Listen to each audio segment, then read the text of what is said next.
Sizlarga yetkazmoqchi bo'lgan xabar va lavhalarimiz ana shulardan iborat edi. Dasturimizga sport xabari yakun yasadi. Bizning ijtimoiy tarmoqlardagi rasmiy sahifalarimiz orqali ham kuzatib borishingiz mumkin. Salomat bo'ling.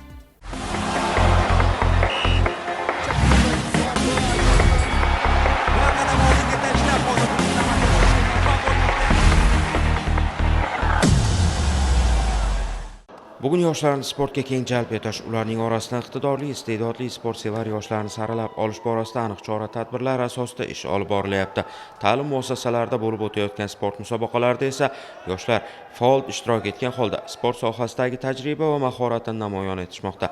Qarshi davlat texnika universitetida talabalar ligasi musobaqasi ko'tarinki guruhda bo'lib o'tdi.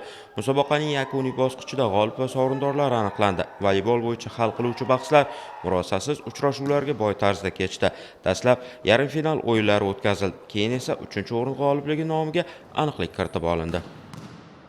Bir oy mobaynida sport musobaqasi Talabalar ligasi rektor kubogi faol davom etmoqda. Mana bugungi kunda sportning voleybol turi bo'yicha o'g'il bolalar o'rtasida musobaqa davom etmoqda. Bunda Shahrisabz oziq-ovqat va raqamli texnologiya va sun'iy intellekt fakulteti 3-o'rin uchun bahs olib bormoqda. Keyingi final uchrashuvimiz esa Neft-gaz geologiya fakulteti bilan irrigatsiya muhandisligi fakulteti o'rtasida murosasiz bo'ladigan umiddamiz.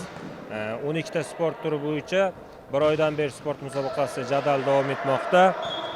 Hamma talaba yigit-qizlarimiz bu sport musobaqasida faol ishtirok etishmoqda. Final uchrashuvi esa kutilganidan-da shiddatli bo'ldi. Har ikkala jamoaning ham musobaqa g'olibligi uchun ishtiyoqi yuqori ekanligi, Talabalar ligasi uchun jiddiy hozirlik ko'rgani finalning tomoshobobligini oshirdi.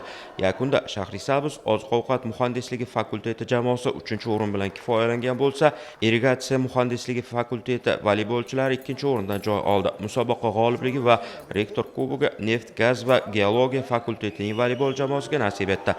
Barcha g'olib va sovrindorlar diplom, medal va esdalik sovg'alari bilan taqdirlanishdi.